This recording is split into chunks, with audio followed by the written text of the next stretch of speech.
กราบสวัสดีมื้อนี้เฮาสิมาไถนาจากรำนามาโลด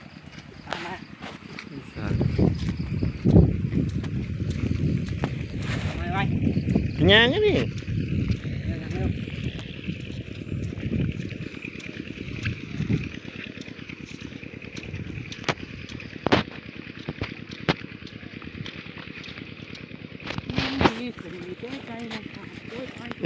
ด็กสาวบางโพ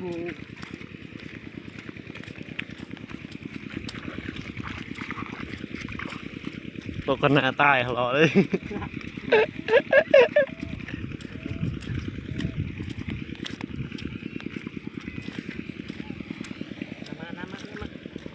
โอ้ยหน้าปักกูเด้กูไม่ใช่เกิดมาจะสูงเลยสิมีเขี้ยวสักนะไปเยอะยังวะ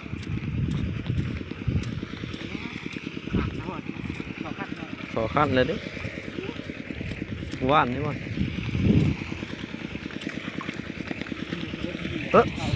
ให้เถอะเว้ยมันโนเวนเบาดำเลยเว้ยเบาดำบ่เลยมันมึงก็ว้าว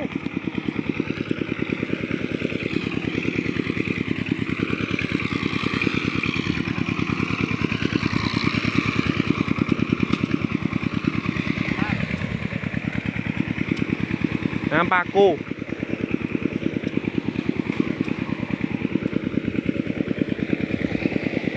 ดูนะครับผู้ชมเดี๋ยวกราบจากที่ไถนาจะหน่อย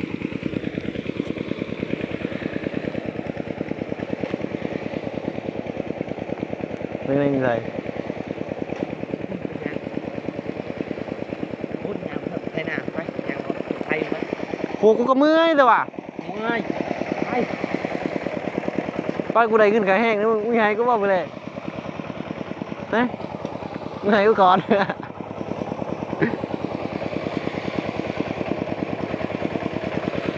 เริ่มหน้าเลย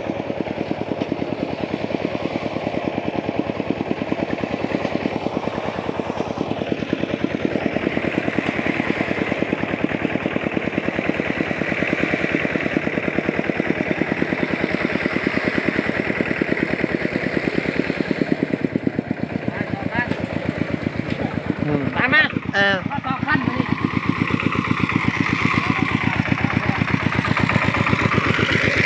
อะไรนะแม่ใกล้ไม่ใกล้เลยดิ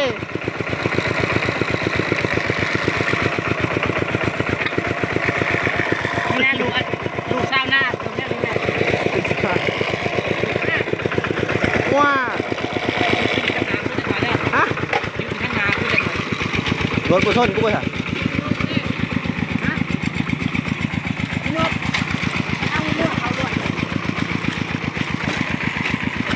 อะไร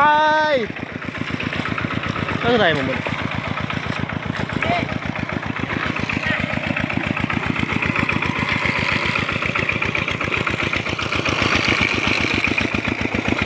ซูมเขายางน้ำพูดตลอดยางน้ำเลยยางคนล้างไม่พูดยังวันนี้ก็ได้มือกันแล้วกูเบิ่งกระสอบคันมึงบ้าเว้ยมึงบ้าเลยไม่ได้บ้าทำมาเต็ม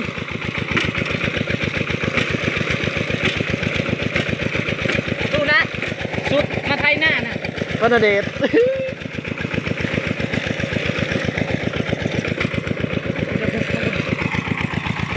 เขียดเดี๋ยวจะได้อ่ะ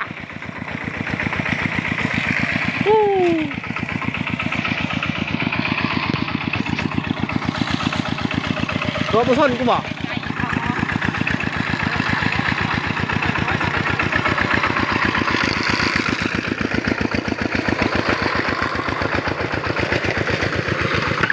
ก็มาเดียวก็พอแล้ว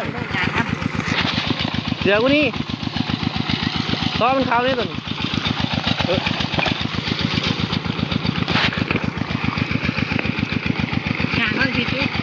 ทางใดอีแหละ แค่วันยัง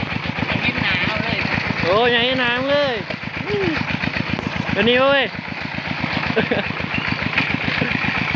โอ้ไปสอบงาน ใหม่ดีกว่า เอาให้ลุกเลยกูก็ปินที่มึงตลอด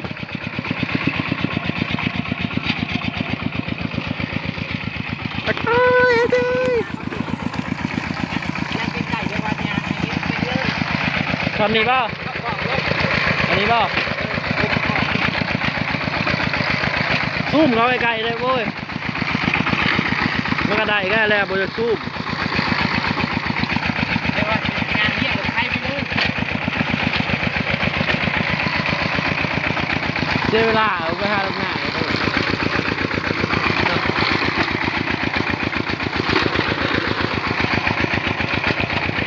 หน้าทงบักใหญ่เลยสุดยอดเลยวันนี้ผมไม่แล้วฮะพูดที่ว่าเรียกกูประแมนนั่นน่ะ นี่นะมันเป็นมันทำอะไรทั้งนั้นลูก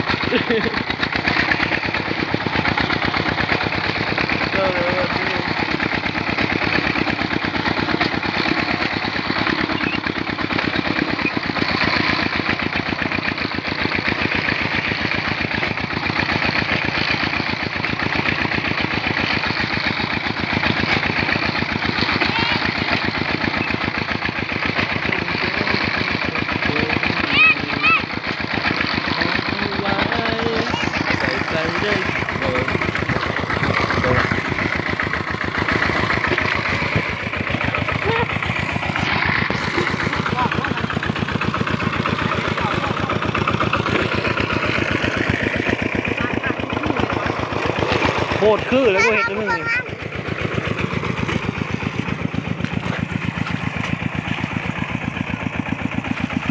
เอาเบอร์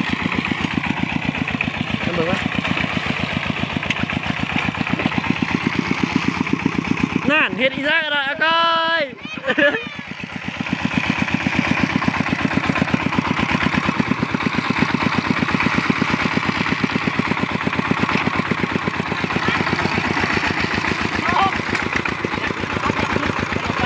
มึงบ่เว้ายังเลยมึงท้ายไปยังอีกอาก้อยมันเว้าแต่ว่าครับอีชา เขาใช้หน้าที่เราได้ประจักษ์เขากระจ่างเขากันวันละ 2 ล้านบาท มัน$500หมดแล้ว ว้าว แต่ เลย พวกมาดีๆมาใช้หน้า มึงใจกี่ต้ม โยก โอ้ยแล้วไปส่งรอคือไงไม่ใช่นะมึงมีหมูอีกอย่าขายขีด หลังจากนั้นเขากระติบเริ่มหิวเก่าแล้ว ขึ้นไปกินตำไก่วะ ไปกินตกไก่ มึงบ่เว้าเลยโอ้ยมึงก็เว้าเนี่ยว่ามีหมุกบ่ งั้นมึงบริมุกกู กูเป็นมุนักถ่ายไปเย่เขาหมุกน้ำกูพอมึงกูให้ลมกูนี่ลงให้ลม เพชรเจ้าให้เงินพี่น้อง ร้องไห้ถ่ายกูก็ได้เด็กกูอีกผ่าน นี่ ตอนนี้ถ่ายมึงสองคันไปก่อนลงให้เร็วต่อยขั้นมืดขั้นกู เอามึงต้องขาดเนาะ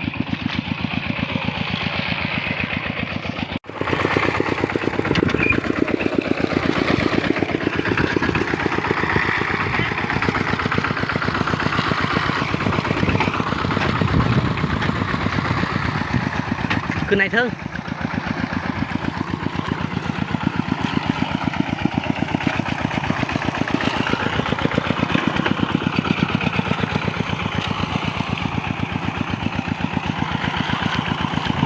อันนี้ก็มือขาดเนาะมือขาดมาอี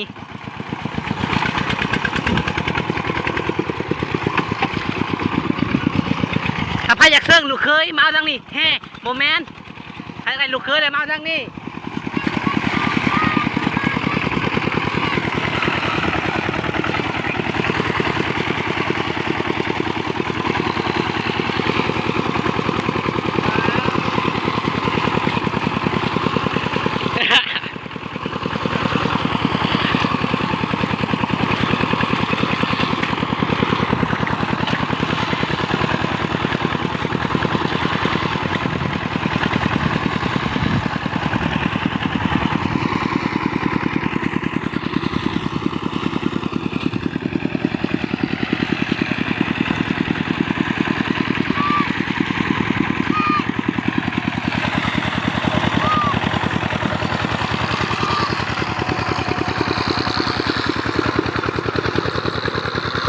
หันหน้ามาเนี่ย เรื่องขาดเรื่องแม่ก็นี่ นาน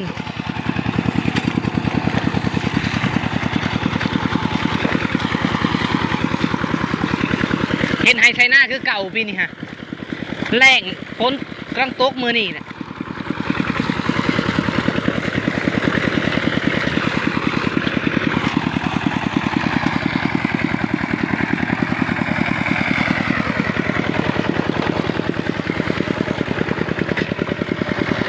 พุ่งพุ่ง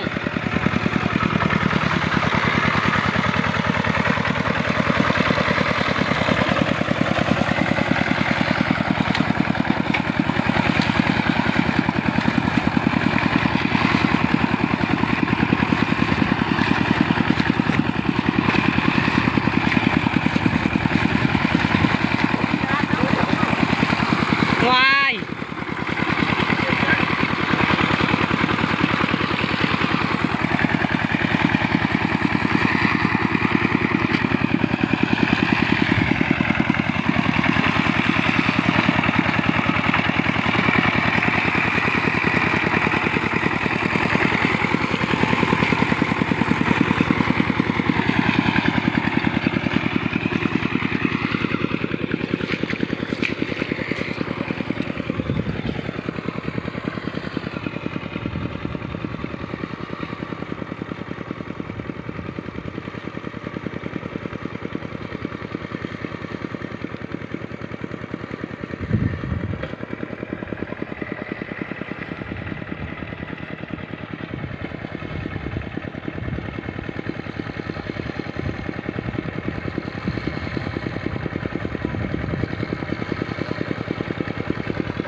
เรื่องนั้นทุกคน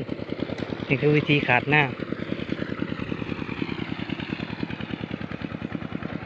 ขาดหน้าแบบบานๆ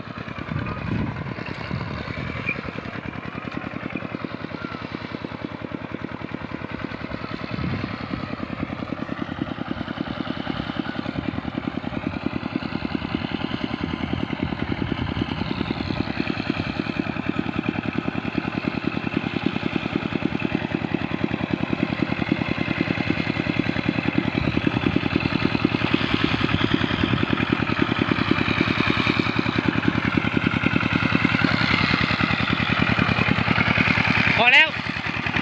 พังพอแล้วพอแล้ว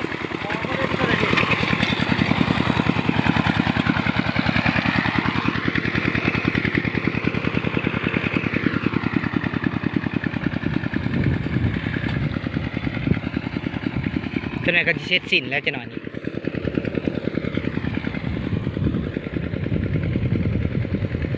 ดูบรรยากาศทงหน้ากันเลย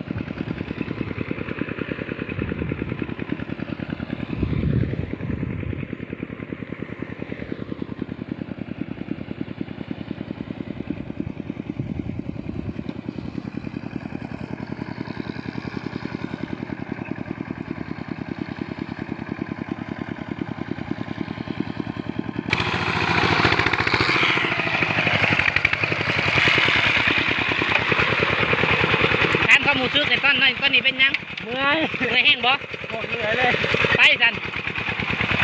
คลิปห้ามกันได้จบลงเลยเนาะจบลงคนนี้แหละบาย